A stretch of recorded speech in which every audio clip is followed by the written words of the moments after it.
Hey, what's going on everybody? My name is Chad. This week's video is brought to you by our lovely Patreon, specifically, but not exclusively, the Manga Club. You might hear a little sickness in my throat, a little bit of a cough, a little bit of a nasally thing. I was blessed to be given a delicious Chinese cold from a man sitting behind me on my flight who refused to cover his mouth. But thanks to the Manga Club and the Patreons in general, you guys have paid for my delicious, delicious medicine. I'm just gonna take a little nip off the old Ameritrol so I don't throw up when I film this for like 15 minutes. Oh, that's the good stuff.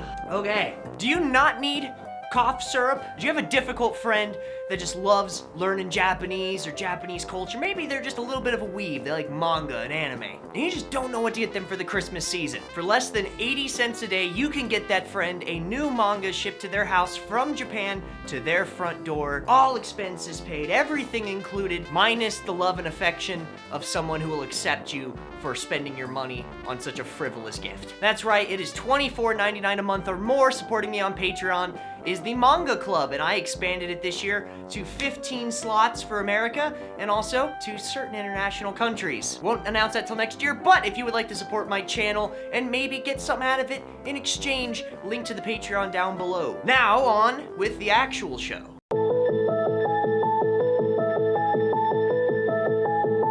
Now, I am over my jet lag, but if you can't tell by the timbre of my deliciously disgusting voice, I'm not over the sickness. As such, as much as I would love to do like 45 minutes of takes and cut that down to a 10-minute video, I don't have it in me. So I need a little bit of an easier video this week to help me, wow, this is gonna be a really gross video for people with headphones. For me to edit, so that way I don't have to hate myself all day this horribly gloomy Colorado Wednesday. So I wanted to do something that was a little bit easier, and in general takes less time for me to edit, and that would be books. And I'm not just doing that because there's the big Patreon shout out at the beginning. This is beside the point, but also check out the Patreon link down below. Patreon.com/Chad Zimmerman. If you've been a fan of mine for any amount of time, you probably know my favorite thing isn't necessarily watching anime, isn't necessarily any type of visual media from Japan, although I like it. It isn't video games, even though I like those too. But the thing I love is reading. I love to read. I love reading in English. I love reading in Japanese. Every time I go to Japan, and I just got off a flight a week ago, hence, and I always bring home stuff for me to read. Not just textbooks. In fact, I think this trip, I brought the least amount of textbook Japanese learning material home that I ever have. In fact, most of it has to do with school for me, which is non-Japanese, well, it is Japanese related, but it's not Japanese language related. Also just fun stuff that I'm personally passionate about, or maybe some gimmicky things I thought would be fun to read. As well as 3 things that actually do relate to like JLPT, Japanese structured learning stuff. Now, I would love to do a hands-on review of these, but I haven't read them. Well, I've read one on the plane. I haven't read any of these other ones. I literally just got home and I'm getting back into the flow of school and stuff. So I would love to do a hands-on review, but I can't. But what I can do is tell you what I got. And as fun as lugging a stack, I'm not even kidding, that big of books up the stairs that I brought home, I'm just gonna do it downstairs because it's gonna be easier for me to explain what I got, and you know, you're actually gonna be able to see me holding it. So now that I have harvested a successful crop of Japanese reading and masturbatory material, not the last part, but definitely reading materials. No hentai manga this week. Why don't we go to my my little nook, my reading nook, and we'll talk about this a little bit more at length. Oink. Getting weird with Japanese. Thank you, Transition Pig. I appreciate it. What's going on, everybody? This is my personal stack of books that I brought back for me. I brought back books for friends. I brought back books, well, I should say shipped back books for the Manga Club. It didn't come with me. But these are just for Chad. These are gonna stay on my shelf forever. We'll start with the first 3 things that I got. For anyone who has not been here for a long time, the first novel I think that I read all the way through was by this first author. This is Endo Shusaku. He is really phenomenal. I love him a lot. He has such a unique perspective. Before I get into the book, a little bit about the guy. He is a lifelong Catholic, so he comes from that kakure, the hidden Christian tradition, which is unique to Japan and has really interesting culture, like Buddha statues that they kind of hid the Virgin Mary in when they were trying to have effigies, because they're Catholic, they have icons. They would use Buddha statues, or they would do their teachings inside the walls of like Buddhist temples, so that way the Japanese government wouldn't kill them. So that's the tradition that his parents come from and he comes from. And this is actually, I don't know if you guys know the movie Silence that came out, I think a couple years ago, I think in 2016, something like that. This is Chinmoku. This is the book that it was based on, and it was written by him, and I proudly say that I knew about him prior to that movie, but he's had a bit of a resurgence in the West. People really like reading him now. So this is that story. This is the story of, back then it would pretty much only be Catholic, but Catholic missionaries that were essentially sent to walk from Kyoto all the way to Nagasaki to then be murdered as martyrs. There's 26 of them. In fact, if you guys watch my Nagasaki video, that's what happened there. It was horrible, but that's what this book is about. This is obviously a novelization fiction, but I'm still excited to read this, and I hope you guys might be too. Next on the list, I got 2 books from this guy. This is probably my second favorite novelist in Japanese. Let's go with the first one. This one is, make sure I have the right book. Oh, sorry, this is the first one I have on the script. Ha ha ha. This is Junichiro Tanizaki. He is really I think a spectacular example of anti-Western sentiment in novels. I don't want to attribute an anti-Western sentiment to him directly because I don't have any quotes supporting that at the moment, but a lot of his books have to deal with this tension of, you know, the West is invading, and it's not invading necessarily from war. You know, he wrote this still when Imperial Japan was kicking butt and, you know, the Meiji Ishin, but there was a very militarized presence of the West. They were making Japanese people dress in their clothes. But he certainly has these feelings in his book where there's a tension between, you know, a Western culture coming in and preserving the Japanese culture that's there while it feels like it's being lost in the West. So I have 2 examples of this that I bought. The first one is Shisei, because it has an early account, like 1911, I think, of closed doors Japanese tattoo culture and society. It's not about that. The story is kind of like a weird grooming story and has to do with psychology. But it, as a plot device, it talks about what that tattoo culture was. And there's just not a lot of books about it because it was very closed door. So I'm excited to read this, especially since I love his perspective. I think it's super unique. I have that one. And I also have this one I knew about because I actually read the English version of this book years ago and didn't realize it. It's, if you guys know Some Prefer Nettles, the name's a little weird. So it's Tade, or here, let's get on the side. So it's Tadeku Mushi. Now, when I first saw that, it didn't click with me. I was like, bugs eating, you know, the pepper, what was that, the weird pepper plant, the tade. But it actually is the first part of a phrase that say these bugs who eat this kind of spicy, awful river thing enjoy it. So it's kind of like some people's preferences, I guess, if I'm trying to explain this well, might disgust you, but they love doing it. And this is also a really interesting story. The same sort of tension that I brought in before, the East and the West, but this one has more to do with social connections from what I remember it being about. Divorce and kind of grooming a new young wife and trying to encourage them to be Japanese over just being more Western influenced. And it had a lot of like family social issues, and it was really good. I love the book, but it's been like 4 years since I've read it, so I'd love to read it in Japanese. So I'm really excited for both of these. Next up on the list, this was kind of a gag one that I got. I thought the book was interesting in concept. I've read some chunks of it from PDFs online. It is the Complete Guide to Suicide. Again, this is in the subculture section. This isn't necessarily it's kind of like those zombie guides that you guys see in Western stores. It's not actually trying to teach you to kill yourself, because there's no way they would let this book be freaking published. It's sold in kind of like a subculture section, so it's something you get at like a Spencer's Gifts. It looks interesting. It obviously, I don't consider this difficult to read, so if you guys have like a middle school level of reading, you could probably read this. So now we're on to the book that I actually did finish on the plane by accident. It took me like 20 minutes. This is, I want to make sure I'm reading this right. Hakata ben no onanoko wa kawaii to moimasen ka? It was good. It's a 4-panel. I mean, I don't review manga ever, so I'm probably never going to make a review about this. Pretty much, I bought this solely because a lot of my friends speak Hakata ben, because that's where I stay pretty much all the time. I'm like literally in the city of Hakata.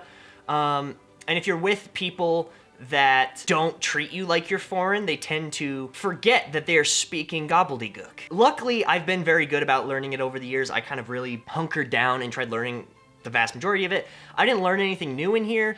It didn't show me anything that I didn't already know, but if you guys are interested maybe in learning Hakata Ben, this is certainly an interesting way to go about it. It did teach, it was cool seeing, not really teaching, because I already knew all this stuff, but it was cool seeing all these things that I see in my city explained to someone from Tokyo who's never been there, and be like, wow, that's something that's cool, that's kind of like my everyday. I don't know, it's kind of cool to be like, yeah, hometown hero, but other than that, pretty run-of-the-mill manga. Nothing spectacular about it, but it was fun. So for $3, worth it for me. All right, now we're gonna get into the graduate school stuff, the kind of tougher stuff. For anyone who is reading older documents, so poetry, like those kind of memorial rocks that they carve at certain shrines and parks, old documents, census records, government stuff, having a Kogo Jiten, a dictionary of Archaic Japanese, is incredibly helpful because you might look at it and be like, this looks like Chinese more than Japanese, and you kind of have to be right, sort of. But this just helps kind of put everything in perspective. This is not like, I didn't get this because this is the standard for Archaic Japanese dictionaries. I don't even know who wrote it. I don't know where it came from. I got it used. It came in this cool hard shell, and the book's actually inside of it. But I went through, there's a shelf. If you guys go to any used bookstore, there's probably gonna be 30 of these on a shelf. Specific, you know, Archaic Japanese dictionaries. When I look through all of them, essentially they're all in the same format. Some of them had pictures, some of them didn't. This doesn't, which kind of depends on the size or how old they are. In general, they're all fine. I recommend it. This only cost me $3, so if you guys are getting into upper level reading proficiency, definitely not a bad thing to have. I wish I could get a Archaic Kanji dictionary, but I didn't find one, and I'm not willing to spend $50 on one. So this will do just fine for now. Nextly, I do go to a Lutheran university. I'm getting my master's in theological studies from the ALTS. So I got some stuff for quotations, some stuff that'll help me if I ever decide to do any lecturing or professorship in Japanese Lutheran universities, because they don't always use katakana for certain words. They use, a lot of the time, because Lutherans came in the mid to late 1800s, they still used kanjis a lot for names of certain things. So I got this is a selection of Luther's writings. It has probably 20 sections of stuff. This is like $50, but it was really worth it for me. I needed this for any type of scholastic Japanese research I was gonna do. And the Heidelberg thesis it's just a catechism. It's real short, $2.